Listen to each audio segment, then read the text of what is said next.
What are these strange, dusty puffs growing in my yard? When I poke them, they release a cloud of brown powder into the air. Someone told me they were aliens. Does anyone actually know what these are? What you found is a puffball mushroom, likely from the Lycoperdon or Calveda family. These fungi are completely real, and that brown cloud is made up of millions of microscopic spores. A single mature puffball can release up to 7 trillion spores, which is why you're about to have a yard full of them next season. The mushroom develops underground as a network of mycelium, then pushes up the fruiting body. When the outer skin dries and cracks, even a raindrop or a footstep is enough to puff the spores into the wind for dispersal. What are these flexible, stiff bubbles floating in a lake in northeast Kansas? There's something in it right there. They're all connected together, and it seems like there's something inside each one. You can clearly tell there's empty space within the casing.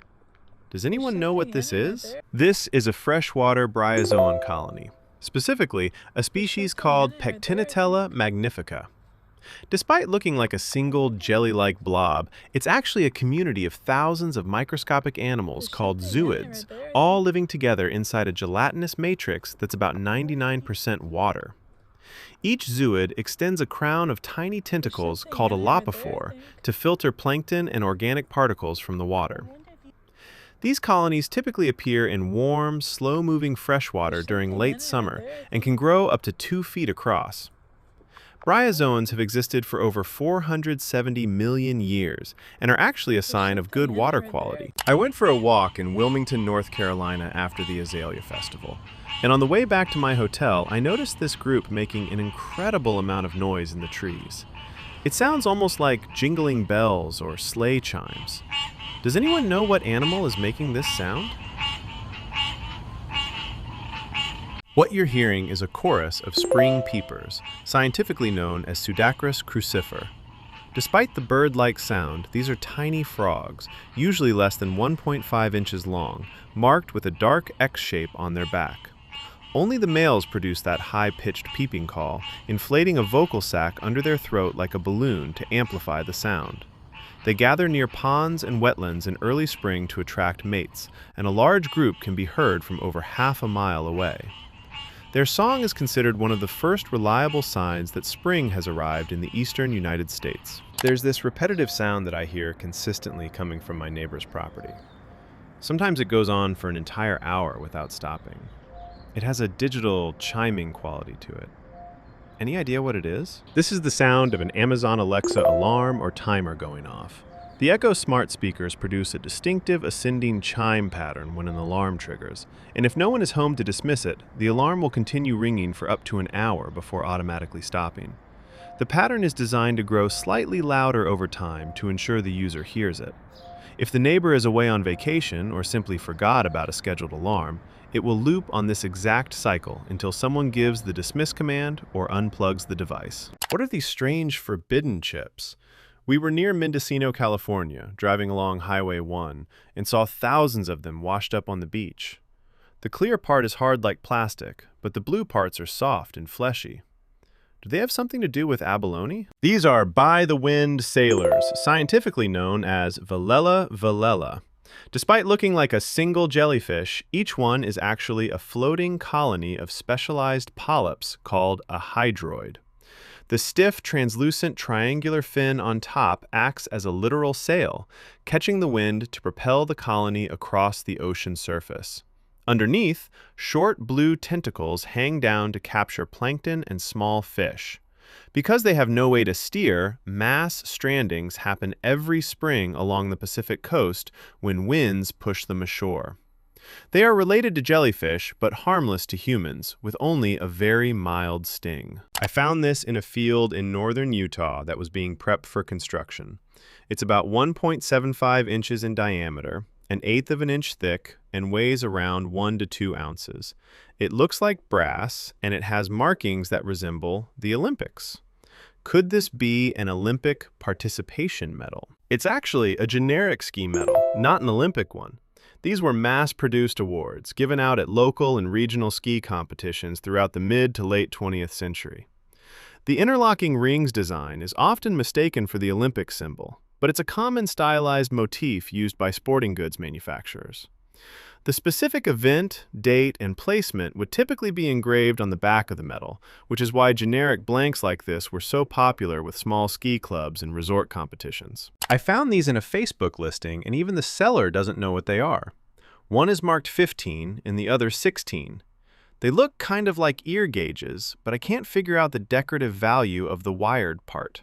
Does anyone know what they are? These are Lillehei caster pivoting disc heart valves, a prosthetic developed in the early 1970s by Dr. C. Walton Lillehei, often called the father of open heart surgery. The numbers 15 and 16 refer to the valve diameter in millimeters. Here is how they work. A titanium disc inside the metal cage pivots open as blood flows through, then snaps shut to prevent backflow, replacing a diseased aortic or mitral valve. The wire-looking ring at the bottom held a Teflon or Dacron sewing cuff, which surgeons used to stitch the valve into the base of the aorta. These were implanted in thousands of patients before newer designs replaced them in the 1980s. I found this guy while camping in North Georgia in the United States. It has these huge, fake-looking eyes on a bright green body, and it almost looks like a tiny cartoon snake. Does anyone know what it is? This is the caterpillar of a spicebush swallowtail butterfly, scientifically known as Papilio troilus. Those large eye spots are not real eyes. They're a defensive mimicry pattern that evolved to make the caterpillar resemble a small green snake, scaring off birds and other predators. The caterpillar feeds almost exclusively on spicebush and sassafras leaves, and it folds a leaf around itself during the day for shelter. As it matures, it changes color from green to yellow before forming a chrysalis. After about 2 weeks, it emerges as a black and blue butterfly with a wingspan of up to 4 inches, common throughout the eastern United States. I was cleaning the top shelf of my pantry when I found this metal rod. It's just under 10 inches long, weighs 64 grams, and is about as wide as a mechanical pencil. It has no obvious markings or attachments. What is it? This is a rotisserie spit rod, most likely from an air fryer or countertop convection oven with a rotisserie function. The rod slides through the center of a chicken, roast, or other food item, and small forks or prongs clamp onto either end to hold the food in place. As the appliance runs, a motor rotates the rod slowly, ensuring even cooking and self-basting as juices redistribute around the meat. These accessories are commonly lost or misplaced because they're removed for cleaning and stored separately from the main appliance. I spotted this plane while watching aircraft at the Asheville airport. It looks pretty fancy with its sleek design and unusual engine placement. How does it rank in the world of private jets? This is a Cirrus Vision SF-50, the world's first single-engine personal jet. It was certified by the FAA in 2016 after nearly a decade of development by Cirrus Aircraft, the same Minnesota-based company famous for its piston-powered SR series. The Vision jet is easily recognized by its V-tail and the single Williams FJ33 engine mounted on top of the fuselage. It also includes a whole airframe parachute system called CAPS that can lower the entire aircraft safely to the ground in an emergency. With a price around $3 million and a range of about 1,200 miles, it's considered an entry-level private jet, fancy to most people but modest by Gulfstream standards.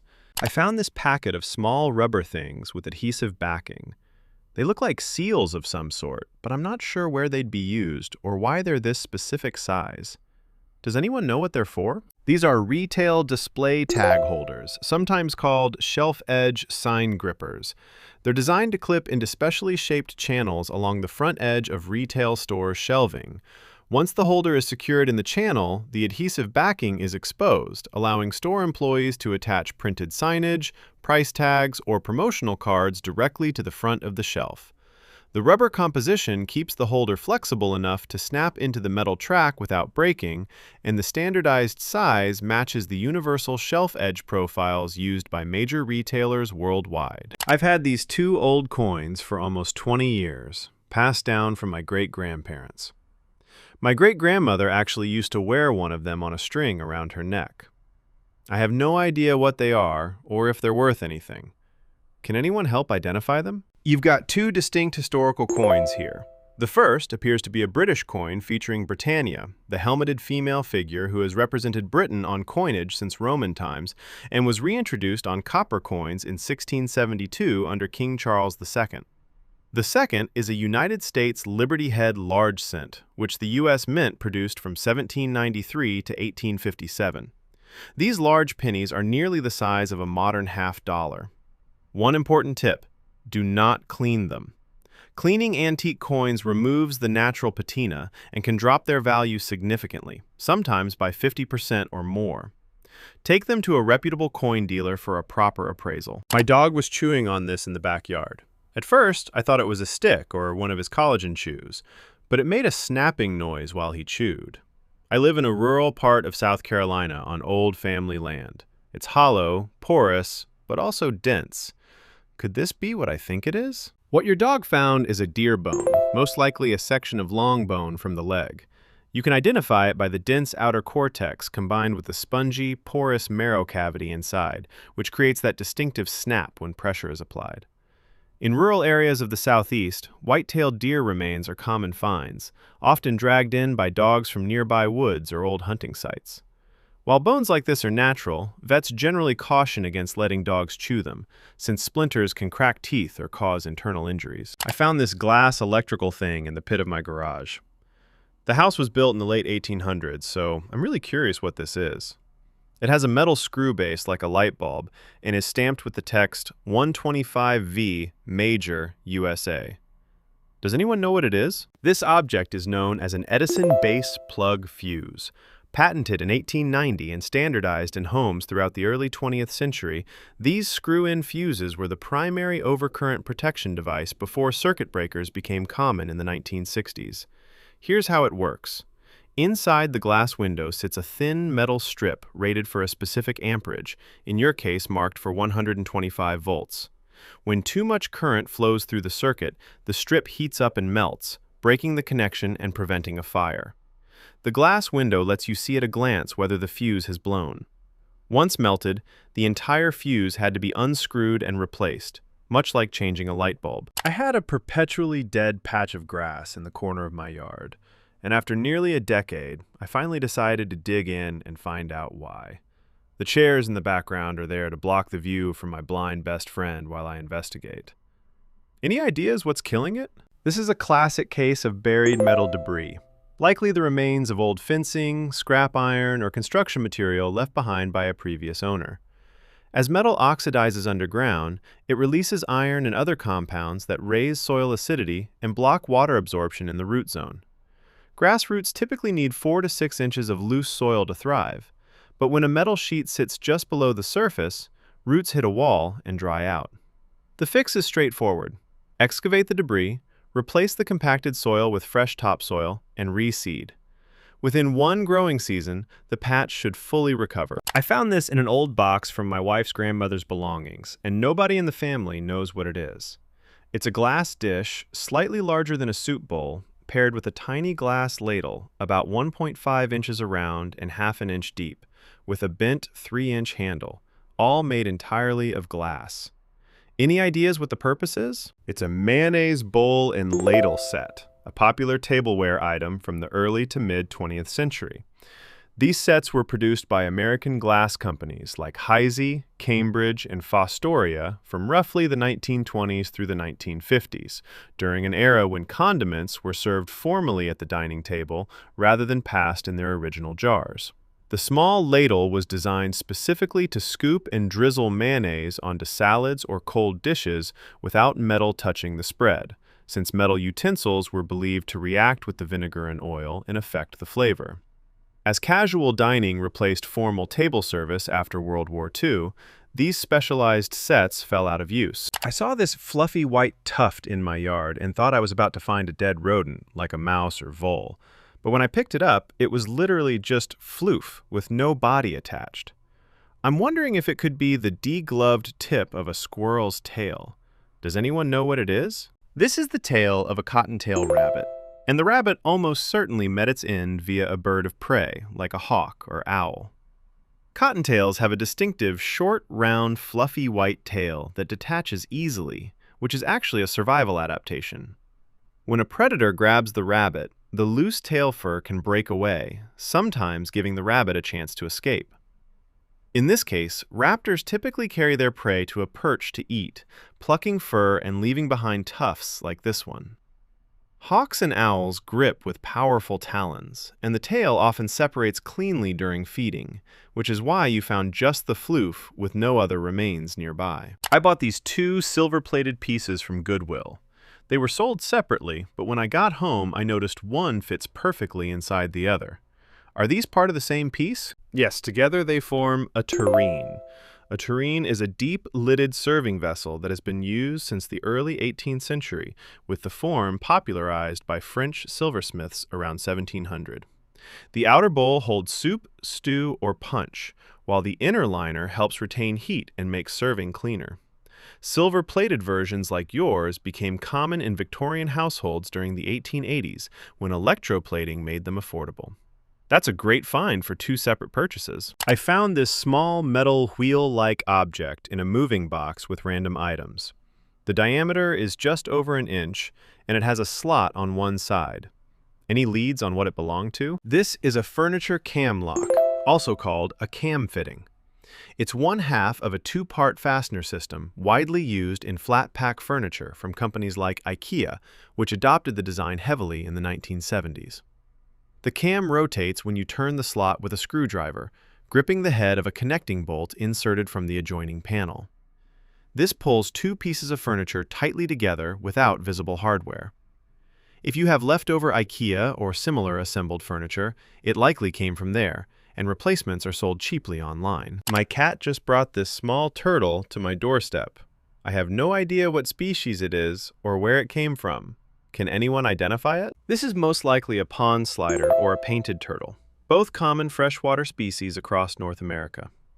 Sliders, scientifically known as Trachymys scripta, are recognized by the colorful stripes on their necks and legs, while painted turtles, Crocymys picta, have distinctive red and yellow markings along the edges of their shells. These turtles spend most of their time in or near ponds, slow rivers, and marshes, basking on logs to regulate their body temperature. The best action is to release it near the area your cat was roaming, ideally close to a body of fresh water, but on land rather than directly in the water so it can choose its own path. I found this small skeleton in the woods behind my house, and I can't figure out what animal it came from. The skull is only a few inches long, with a distinct snout and sharp teeth. Does anyone know what it is? It's a raccoon. You can identify the skull by a few key features. It measures roughly 4 to 5 inches long, has a rounded brain case, and contains 40 teeth, including those sharp canines for tearing and flat molars for grinding. Raccoons are omnivores, so their dental structure reflects a diet of both meat and plants. The eye sockets sit relatively high and forward on the skull, giving them the binocular vision they need for climbing and handling food with their dexterous paws. Finding a raccoon skeleton in wooded areas is extremely common across North America, since they're one of the continent's most widespread mammals. Ever since I moved into my new house, I've been confused about these marks on this wooden utility pole.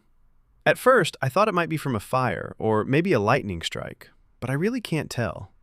Does anyone know what caused this? What you're looking at is woodpecker damage, most likely from a pileated woodpecker. These birds can be up to 19 inches long and create distinctive rectangular holes when foraging for carpenter ants and beetle larvae living inside the wood. They use their reinforced skulls and chisel-like beaks to strike the wood up to 20 times per second.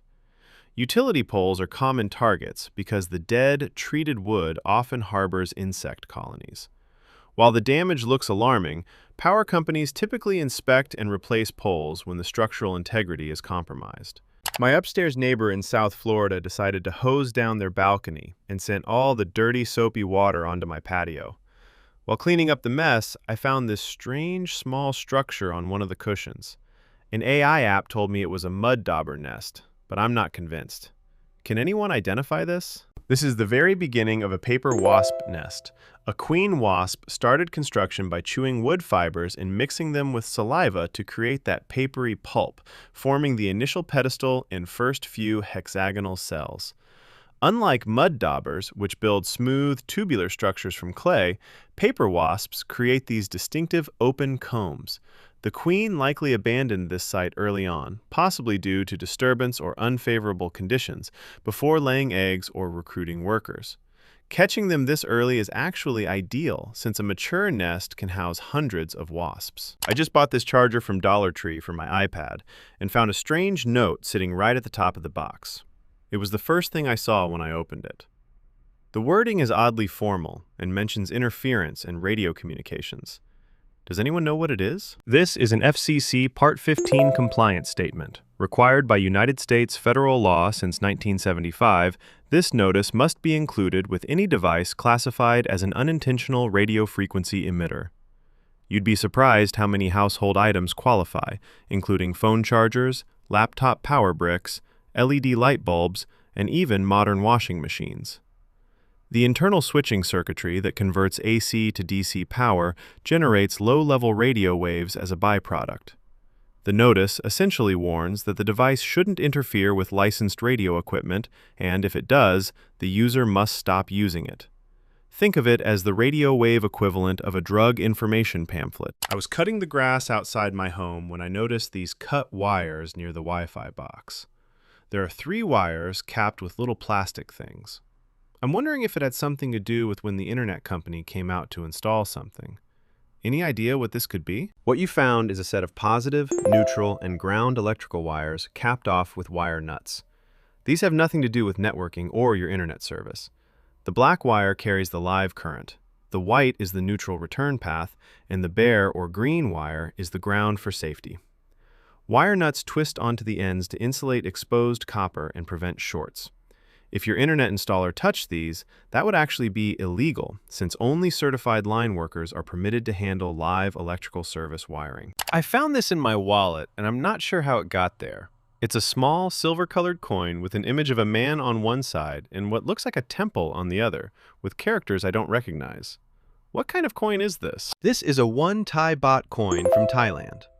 The portrait on the obverse is King Bhumibol Adulyadej, also known as Rama IX, who reigned from 1946 until 2016 and was the longest-serving monarch in Thai history. The building on the reverse is the Pra Si Ratana Chedi, a golden stupa located within the Grand Palace complex in Bangkok. The 1 baht coin is worth roughly 3 US cents, so it likely ended up in your wallet through tourist exchange or was mixed in with American change at a register. When my uncle moved into his new house a couple years back, the previous owners left behind a bunch of stuff. He found this coin and gave it to me. I'm not really into Pokemon, and when I search online, I can't find much information. Does anyone know what it is? This is a Pokemon battling coin, part of a collectible game released by Hasbro and Nintendo starting in the year 2000. The coins were sold in booster packs and featured characters from the first and second generations of Pokemon, with rarities ranging from common bronze to ultra-rare holographic versions. Players would use a launcher to flip the coins, and whichever landed face up determined attack outcomes in a simple battle game. Production ended around 2002, making them a short-lived piece of merchandise. Today, rare holographic Charizard or Mewtwo coins from this line can sell for $50 to $200 depending on condition. I just bought some makeup at Sephora, and when I got home, I found this weird piece of plastic in my bag. It's a small, flat piece with little hooks or tabs on it. It doesn't seem to belong to anything I purchased. Does anyone know what it is? It's a broken hanger flap, specifically the small plastic insert that snaps onto store hangers to grip shorts, skirts, or pants by the waistband. These clips are made from injection-molded polypropylene because the plastic needs to flex thousands of times without snapping. The teeth on the inside grip the fabric while the flap clamps down against the hanger bar. When they wear out or get overstressed, they break off and end up scattered around retail stores. One must have fallen into your shopping bag at the counter. I dug up this weird rock while gardening in central Pennsylvania. It has very sharp edges, but they feel almost glass smooth to the touch. The outside is brown, and the color won't wash off, like it's an oxidized layer. Does anyone know what it is? This object is known as an agate, a variety of microcrystalline quartz called chalcedony. Agates form over millions of years when silica-rich water seeps into cavities in volcanic or sedimentary rock, slowly depositing layers of silicon dioxide. That brown coating you can't wash off is an iron oxide rind that develops as the stone weathers in soil. The glass-smooth, sharp edges are a result of conchoidal fracture, the same way obsidian breaks. Because agate has a hardness of 7 on the Mohs scale, early humans actually used these stones to make cutting tools and arrowheads. My new apartment sink is 100% clogged, and these weird little sharp things keep coming up out of the drain. They're stiff, pointed, and look almost like needles. Any idea what these are? These are porcupine quills. A porcupine has roughly 30,000 of these hollow, keratin-based spines covering its body for defense. Each quill has microscopic, backward-facing barbs at the tip, which is why they're so difficult to remove once embedded. Finding them in your drain almost certainly means a previous tenant had a dog or other pet that tangled with a porcupine, and the quills were washed off during cleaning.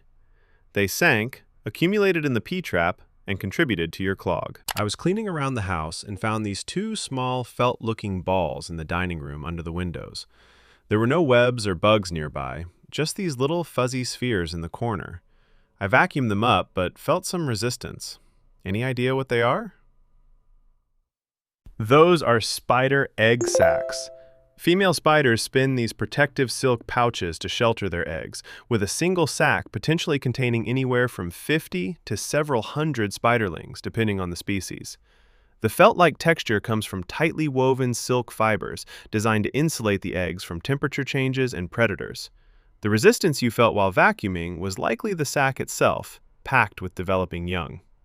Window corners are popular nesting spots because they offer shelter and access to flying insects drawn to the light. I was digging in my backyard in Texas and found this small metal object next to broken Bud Light bottles, old Coca-Cola glass, rusty guitar strings, and shattered plates.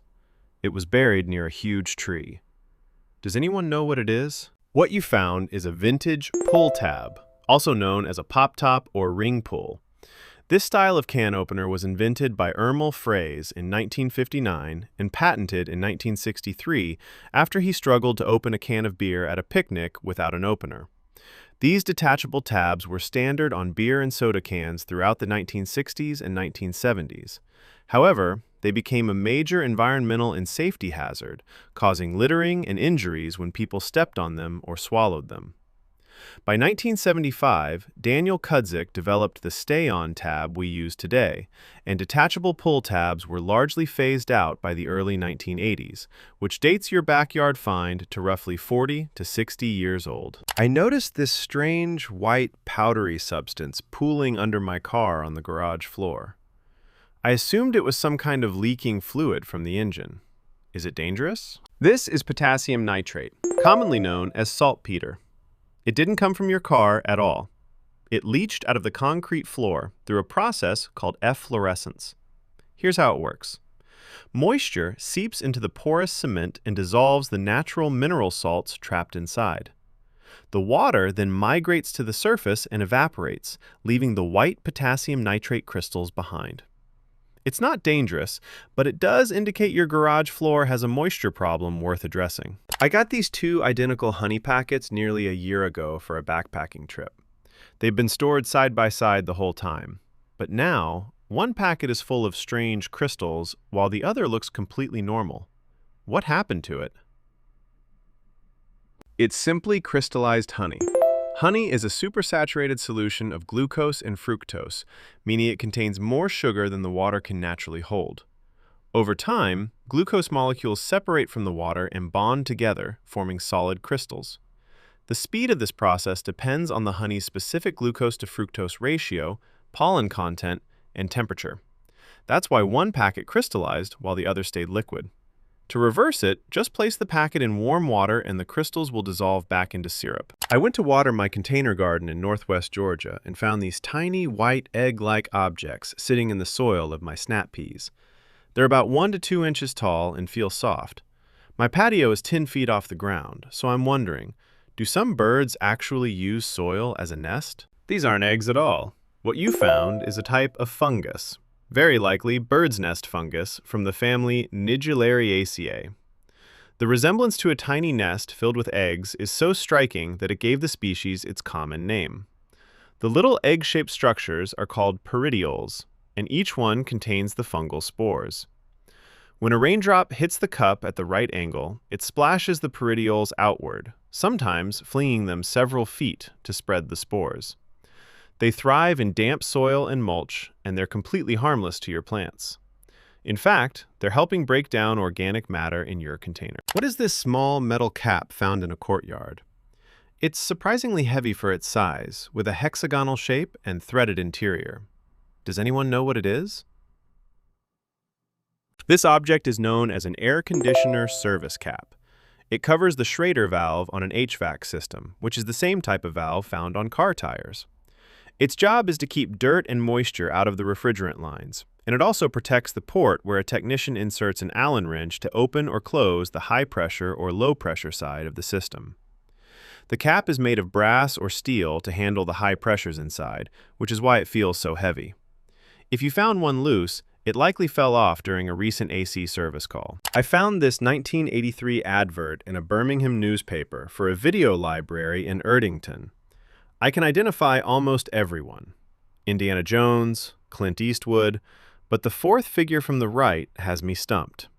Is it a UK-specific character? This is most likely Michael Palin in The Missionary, released in 1982. Palin, best known as a member of Monty Python, wrote and starred in this British comedy as Reverend Charles Fortescue, a missionary returning from Africa to help fallen women in Edwardian London. The character's clerical collar and period hat match the silhouette in the advert. Since the film came out the same year as Tootsie, which also appears in the lineup, it fits the video store's release window perfectly. It makes sense a UK advert would feature a homegrown comedy star alongside the Hollywood blockbusters. I got this as an item for my child, and I want to disassemble it and rebuild it for a smaller kid. It's obviously a toddler tower, but I can't figure out who makes it so I can find the manual. Does anyone recognize the brand? This is a toddler learning tower, a type of adjustable step stool with safety rails that let small children stand at counter height to help with cooking or washing. The design was originally created by Kitchen Helper in the early 2000s, but the style you have matches the budget models sold widely on Amazon by brands like Little Partners, Guidecraft, and various unbranded sellers. Here is how it works. The inner platform unbolts and can be repositioned at different heights on the side rails, accommodating children roughly 18 months to 5 years old. Since many of these towers share identical hardware, a generic learning tower assembly manual online will usually match the bolt pattern for reconfiguring it. What is this small metal piece I found near my wheel after fixing a flat tire on the side of the road? The cone on top is made of rubber, and the rest appears to be brass or plated metal. Does anyone know what it is? This is a control valve from a pneumatic jack or portable air compressor. It functions as a release or inlet valve where the rubber cone acts as a seal that presses against a metal seat inside the housing. When pressure is applied, the rubber compresses to block airflow, and when released, compressed air either enters the chamber to lift the jack or escapes to lower it. These small valves are critical to the lifting mechanism, and they sometimes pop loose during roadside repairs when a jack is overworked or aging. What is this piece of military equipment sitting at a city airport in Wisconsin? It looks pretty serious, with what appears to be missiles mounted on top.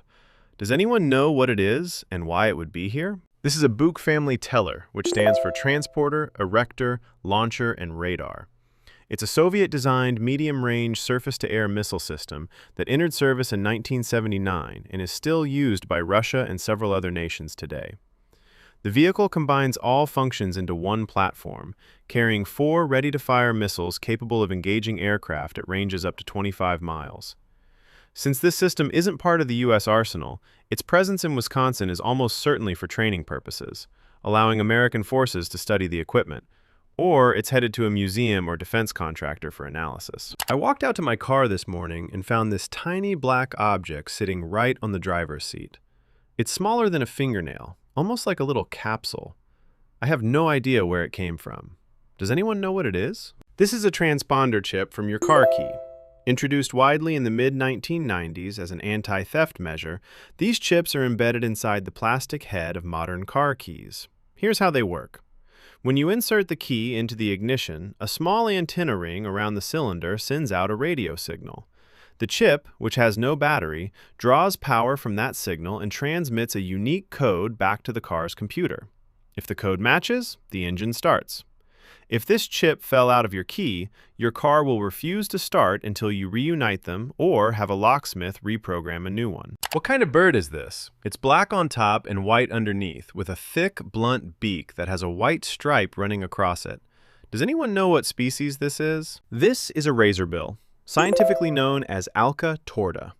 It's a North Atlantic seabird in the auk family, closely related to puffins and the extinct great auk.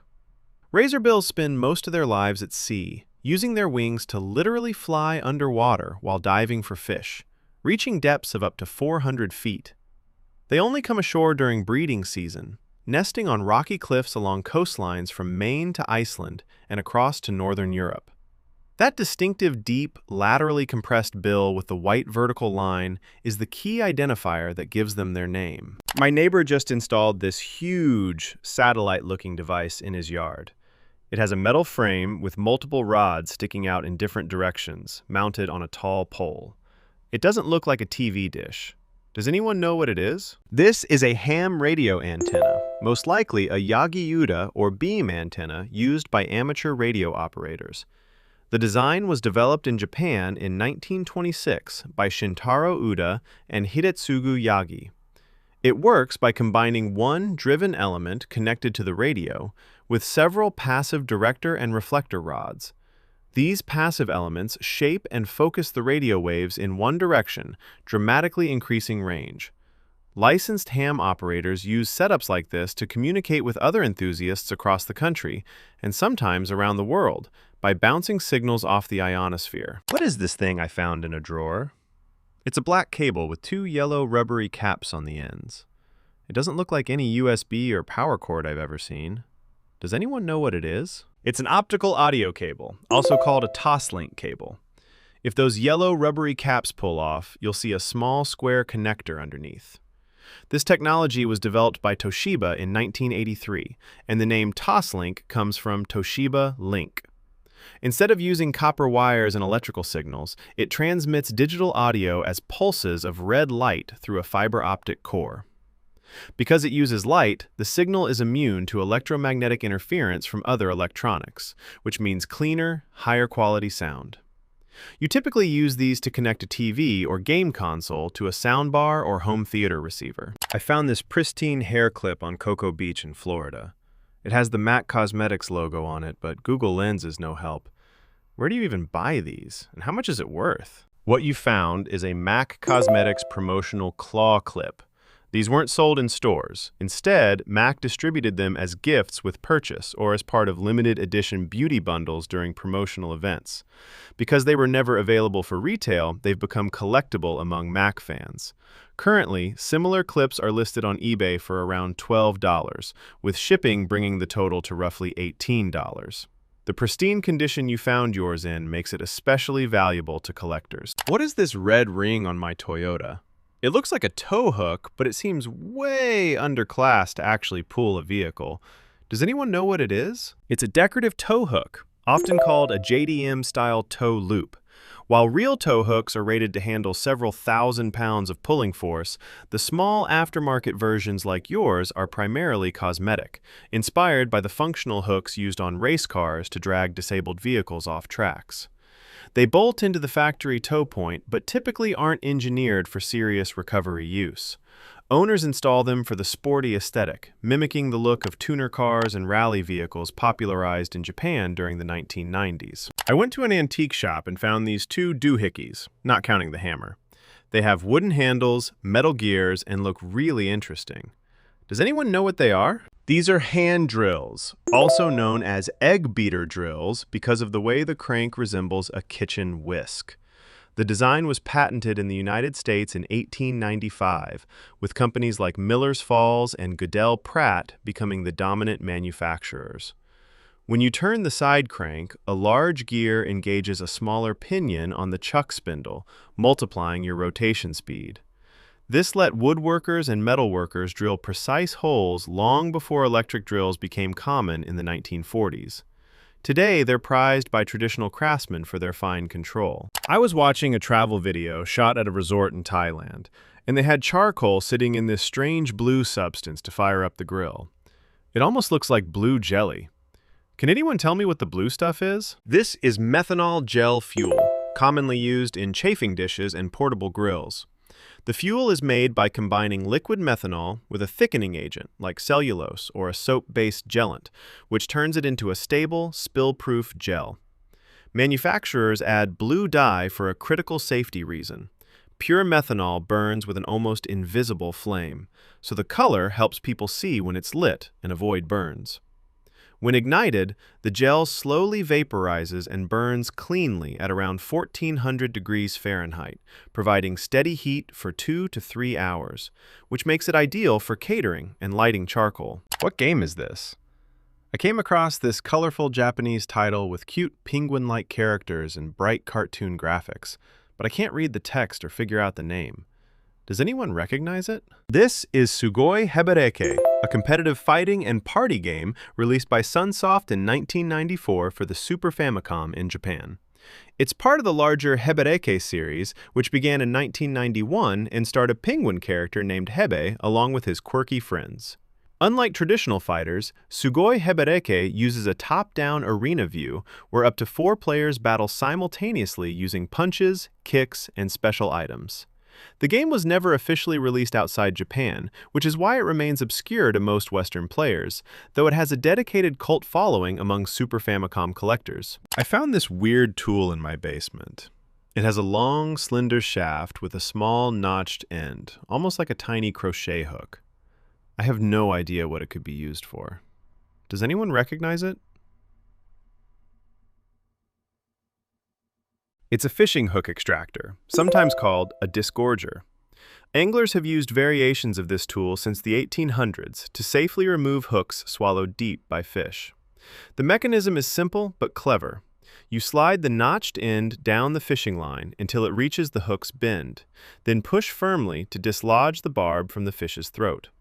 This protects your fingers from the hook and minimizes injury to the fish, making it essential for catch and release fishing. What is this? It's a metal handheld tool with a tapered cone-shaped end and a handle on top.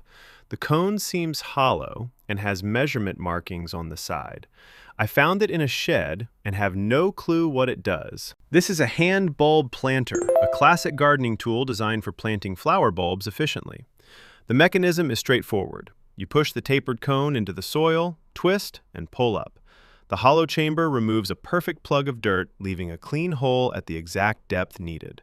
The markings on the side help you match the planting depth to the bulb size, typically 2 to 3 times the bulb's height.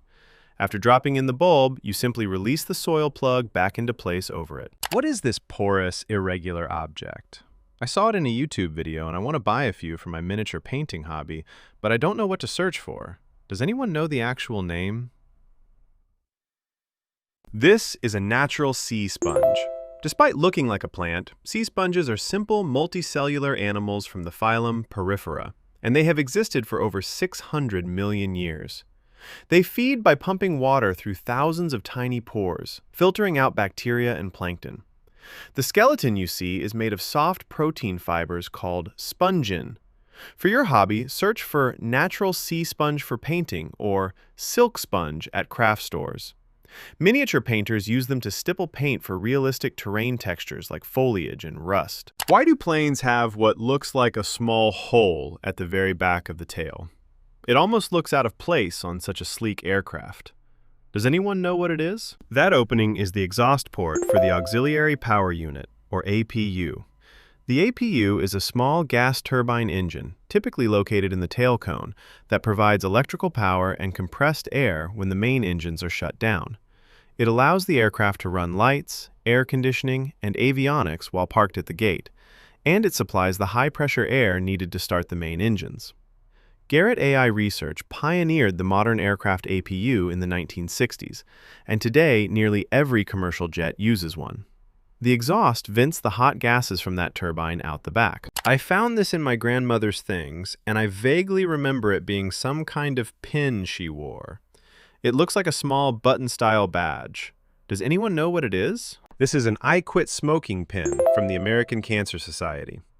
These badges were distributed in the 1970s as part of nationwide anti-smoking campaigns, particularly tied to the Great American Smokeout, an event the Society officially launched in 1976. Participants who pledged to quit, even just for a single day, were given these pins as a symbol of commitment and a conversation starter. They were a clever piece of public health marketing, turning quitters into walking advertisements for the campaign.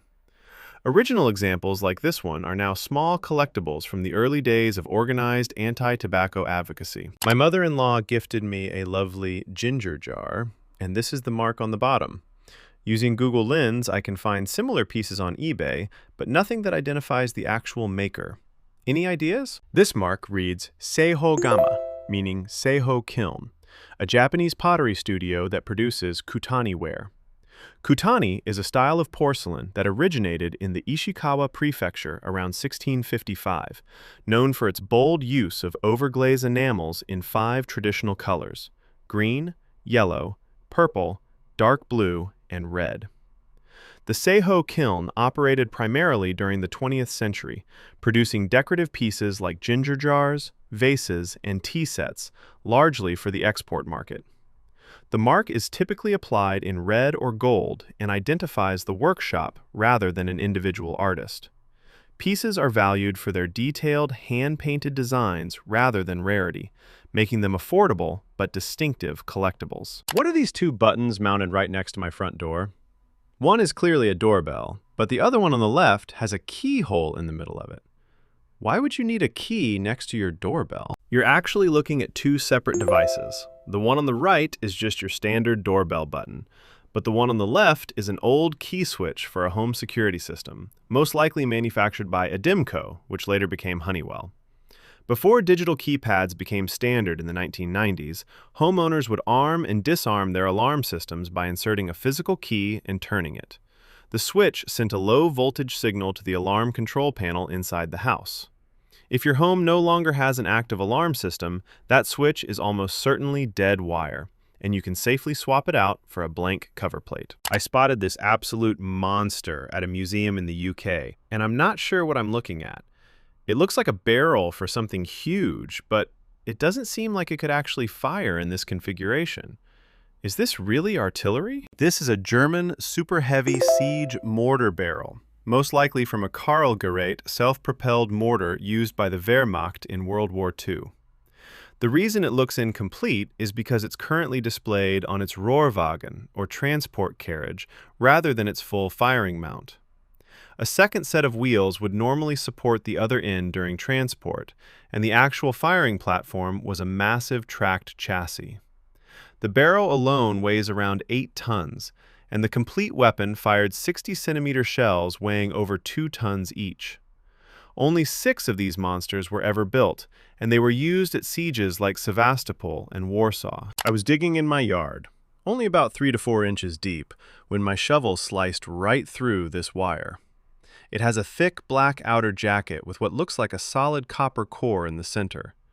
What did I just cut into? This is a coaxial cable, specifically the type used for cable television and internet service. You can identify it by the distinctive construction: a solid copper center conductor surrounded by a foam dielectric insulator, then a braided metal shield, and finally the black weatherproof jacket.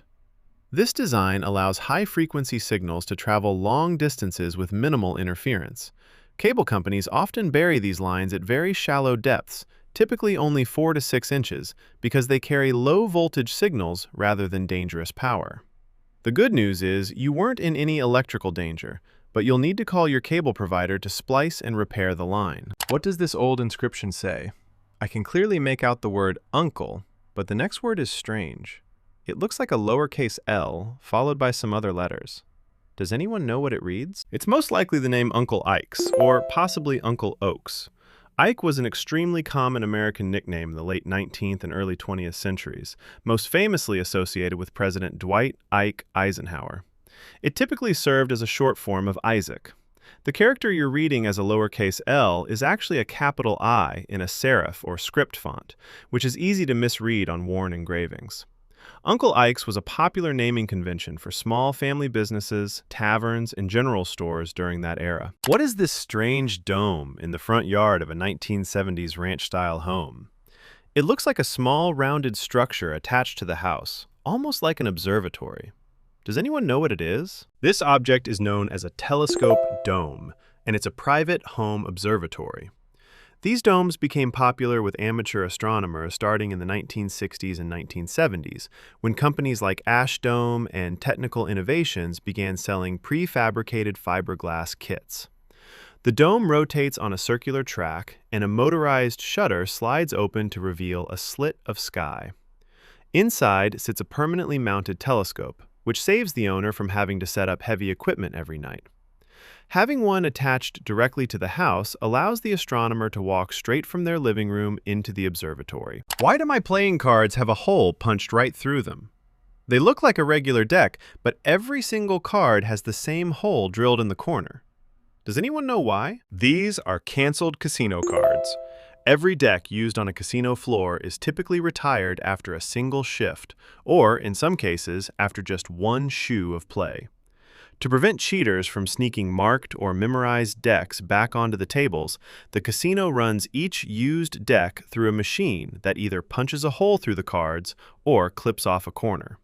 After being canceled, the decks are often sold cheaply in casino gift shops as souvenirs.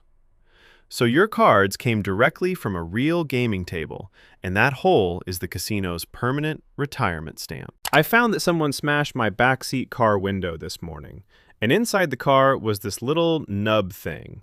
Nothing was taken, just glass shards and this object. Could this have been what was used to smash the window? What you found is a piece of a spark plug, specifically the broken ceramic insulator. This is a well-known trick used by thieves, sometimes called ninja rocks. The aluminum oxide ceramic in spark plugs is harder than tempered automotive side glass. When a small fragment is thrown at the window, it creates an extreme point of pressure on the tempered glass, causing the entire pane to shatter instantly with almost no noise. Because the ceramic is so hard and the glass is under tension, even a tiny chip flicked by hand can break a window. So yes, this is almost certainly what was used. What is this car decal I see everywhere on four-door pickups in Central Texas? Google image search turns up nothing, and the AI overview just told me it was a stylized logo. I think it's a K and a B, but it might also be a cattle brand. Does anyone recognize it? This one doesn't have a clean answer, but the most likely explanation is that it's a local ranch brand or a small regional business logo. In Texas, cattle brands are registered at the county level rather than nationally, which is why image search engines fail to identify them. Ranchers and ranch hands often put their family brand on their trucks as a mark of identity, and feed store employees, livestock auction workers, and county clerks typically recognize them on site. So the best path forward is to visit the local feed store or the county clerk's office, where registered brands are kept on file. I took this photo a while back, but forgot to ask what it was. It was called a sun something, but I can't remember the full name, and I couldn't find anything when I searched online.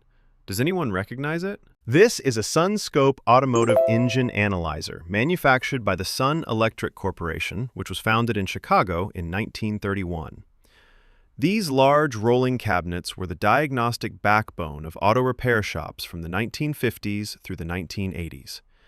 The unit uses an oscilloscope to display ignition waveforms, allowing mechanics to detect misfires, bad spark plugs, faulty coils, and timing issues by reading the patterns on screen. With the rise of onboard diagnostics and OBD2 systems in the 1990s, these analog giants were retired, making surviving units a favorite among vintage garage collectors. I found this late 1960s or early 1970s action figure, but I can't recall his name. He has a blue hooded outfit and a strange domed bald head. Who is it? This is Dr. Evil, part of the Captain Action toy line produced by Ideal Toy Company starting in 1966. Dr. Evil was introduced in 1967 as the main villain of the series, and he stood out for his unusual sculpt featuring a blue, exposed, brain-like head and pointed ears, marketed as the sinister invader of Earth. The figure originally came with accessories including a medallion, hypnotic eye, ray gun, and ivory robe. Captain Action competed directly with Hasbro's G.I. Joe, but the line was discontinued in 1968, making Dr. Evil a sought-after piece among vintage toy collectors today. I found this at work, and it looks like a piece of candy, but I've never seen candy come in a package like this. It's a small, colored tablet sealed in foil. Does anyone know what it is? This is an Easter egg die tablet, most likely from a Pass coloring kit. Pass has been making these since 1880, when German immigrant William Townley started selling the tablets out of his New Jersey drugstore. Each tablet contains concentrated food-safe dye that dissolves in a mixture of warm water and vinegar to create vibrant colors for decorating hard-boiled eggs. The vinegar lowers the pH, which helps the dye bond to the calcium carbonate of the eggshell. Definitely do not eat it, since while non-toxic, it's meant for coloring shells, not for consumption. What made this in my yard in Ohio? I've seen plenty of molehills before, but none of them looked like this. It's a tall pile of mud pellets stacked up like a little tower, and it's the only one in the area, right in the middle of the lawn. Does anyone know what it is? This is a crayfish chimney, built by a burrowing crayfish. While most people associate crayfish with rivers and streams, several species, including the devil crayfish found across Ohio, live almost entirely on land. They dig vertical tunnels down to the water table, sometimes 3 feet deep, to keep their gills moist. As they excavate, they roll the wet mud into small pellets and stack them around the entrance, forming that distinctive chimney. The structure helps regulate humidity inside the burrow. You'll usually see them appear after heavy rains in low-lying yards with high groundwater. What is this wire on my ATV? It's disconnected and it leads back to the engine, but I can't figure out where the other end is supposed to attach. I'm worried I'm missing something important. Does anyone know what it is? It's a crankcase ventilation hose, often called a breather tube. Despite looking like it should connect to something, this hose is actually designed to be open to the atmosphere. Here's how it functions. As the engine runs, the pistons push small amounts of combustion gases past the rings into the crankcase, creating pressure. Without a vent, that pressure would blow out seals and gaskets. The breather hose allows those gases to escape harmlessly, and the open end is usually pointed downward to keep water and debris from entering. So in this case, nothing is broken. It's working exactly as designed. What made these marks on this white birch tree in central New England? The marks weren't here a couple of weeks ago when the weather was cold. There's no fur, no feces, and no scratch marks left behind. Just deep rectangular gouges in the bark. Does anyone know what did this? This is the work of a pileated woodpecker, the largest woodpecker species in North America at around 19 inches tall. You can identify their damage by the distinctive rectangular or oblong holes they excavate, which are very different from the round holes other woodpeckers make. They hammer into the wood with beaks that strike up to 20 times per second, searching for carpenter ants and wood-boring beetle larvae beneath the bark. Their long, barbed tongues then extract the insects from deep inside the tree. What are these openings at the bottom of my Carhartt overall knees for? There's a horizontal slit cut into the fabric right below the knee area on both legs. I'm guessing knee pad inserts, maybe? Does anyone know for sure? You're correct. These openings are designed for knee pad inserts. Carhartt introduced this feature on their work overalls and double front pants to support tradespeople who spend hours kneeling, like flooring installers, roofers, and concrete workers. You slide foam or gel padding through the slot, and it sits in an internal pocket directly over your kneecap. This keeps the padding in place without strapping anything around your leg, which can cut off circulation. Carhartt sells their own inserts, but most aftermarket pads sized around 6 by 9 inches will fit. Why is my maple tree black? The blackness travels up the entire east-facing side of the tree, all the way to nearly the top. The other side looks completely normal. Does anyone know what's causing this? This is most likely black sooty mold, a fungal growth in the genus Scorius or Capnodium. It doesn't actually infect the tree itself. Instead, it feeds on honeydew, a sugary liquid excreted by sap-sucking insects like aphids, scale, or spotted lanternflies that live higher up in the canopy. The honeydew drips down and coats the bark, and the mold colonizes that sticky residue. The east-facing side likely catches more morning moisture, which helps the fungus thrive. Treating the underlying insect infestation usually causes the mold to weather away within a season or two. I got this in a goodie bag at a kid's birthday party. It looks kind of like a pencil eraser, but it's a different color and texture, almost gritty. There's no branding on it that explains what it does. Does anyone know what it is? This is an ink eraser, sometimes called an ink pen eraser. Unlike a regular rubber eraser that lifts graphite, this one is made with a much harder abrasive compound, usually containing fine silica or pumice particles. It works by physically scraping off the top layer of paper along with the dried ink, rather than absorbing it. The technique dates back to the 1700s, when scribes used pumice stones for the same purpose. Faber-Castell popularized the modern version in the early 1900s. They work best on ballpoint ink, though they can tear thinner paper if you press too hard. I got a pack of 50 random stickers from Shein, all featuring different objects with a red prohibition sign over them. But this one has me completely stumped. I asked everyone around me, and nobody has a clue what it represents. Does anyone know what it is? What you have is a no grinding wheel safety sign. The circular object depicted is a bonded abrasive disc, the kind used in angle grinders and bench grinders to cut or smooth metal. These signs are standard ISO 7010 industrial safety pictograms used in workshops and factories to indicate that grinding operations are prohibited in a specific area, typically near flammable materials or in clean zones where sparks could cause hazards. It seems your sticker pack accidentally included an industrial safety symbol meant for factory walls. Which of these items surprised you the most? Let us know in the comments. For more unknown items, check out the other videos on our channel. Hit like and subscribe.